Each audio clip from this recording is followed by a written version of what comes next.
Today, we're going to talk about a story that is just wow. It's about a woman who was forged in fear, survived something absolutely unimaginable, and then rose up to become a true legend. This is the Fredia Gibbs story. You know this line, right? It's iconic. It's just pure defiance, raw power. And believe me, it is the perfect anthem for the story we're about to dive into. Because for Fredia the Cheetah Gibbs, this wasn't just some lyric from a song. Oh no, it was basically a prophecy that she would end up fulfilling in the most dramatic way you can imagine. Her journey starts out on the really tough streets of Chester, Pennsylvania. She was an outcast, a target, and, incredibly, she would become the one who survived one of California's most notorious serial killers. So, you have to ask, how does a terrified kid who's literally running for her life become an undefeated world champion? Well, that is the incredible story we are here to unpack today. All right, so let's start at the beginning. We're in Chester, Pennsylvania. It was a tough city. Life was hard, and the people, well, they were even harder. For Fredia, this place became her unintentional training ground. And her own words just capture it perfectly, don't they? Every single day was a race for her. But her speed wasn't for track and field. It was for survival. It was this panicked sprint from the schoolyard all the way to the safety of her grandma's house. But the impact went so much deeper than just being physically exhausted. The constant taunts, especially about her athletic build, were like this daily assault on her identity. It left her feeling scared and just deeply unsure of herself. Now, every great story has a turning point, right? And for Fredia, that turning point came in the form of her uncle, Dr. William Gross. He saw this terrified girl showing up at his door, and he just decided, okay, the running has to stop, right now. And this wasn't just some piece of friendly advice, it was a command that would completely change the course of her life.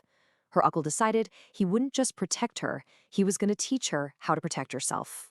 And his method of training, wow, it was anything but ordinary. Every Saturday, he would lock them both inside the dojo, and the only way out, she had to fight him, get past him, and earn the key to the door. This wasn't about learning forms, it was about fighting for her own freedom. And believe me, her uncle did not hold back. He kept reminding her this is a matter of life or death, pushing her to punch harder, to literally go through him. That key became this incredibly powerful symbol. To get out, she had to prove she could win. So, fast forward a few years. That lesson, that intense training, was about to be put to the ultimate test. Fredia was out in California pursuing a career in kickboxing, but one night, back in 1993, her training for the ring was about to collide with a real, terrifying fight for her life. Okay, so she had earned the key in the dojo, but what happens when your opponent isn't your uncle, but a monster, and the locked room isn't a dojo, but a moving van? So here's what went down. She was stranded, and she accepted a ride from a man she just met, a man who was later identified as the Grim Sleeper, a serial killer responsible for murdering at least 100 black women. The second he attacked, she realized she was trapped, but what he had no idea about was who he was messing with. Fredia used her training, tied his own shirt over his head, and took complete control of the situation. And there it is again, the key. With her life hanging in the balance, her training just kicked in, and the objective was exactly the same as it was in that dojo all those years ago. Get the key, get your freedom. It's just this raw, powerful moment of completely turning the tables on a predator. After she got the keys, she unlocked the door, walked him out, and then she delivered this final, defiant statement before throwing the keys so he couldn't follow her. She didn't just survive, she absolutely dominated him. I mean, after surviving an actual fight for your life, a fight in a ring must have taken on a whole new meaning, right? The stakes were no longer just about survival. Now it was about building a legacy. And her athletic dominance was just staggering.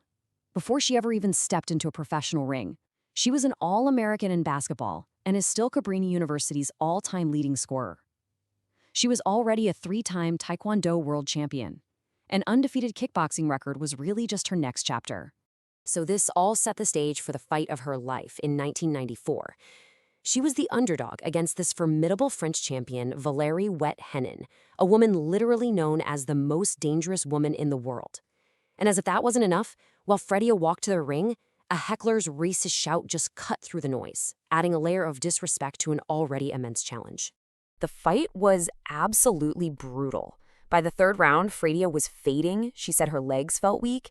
And in this moment of desperation, she just looked to the heavens and asked for help.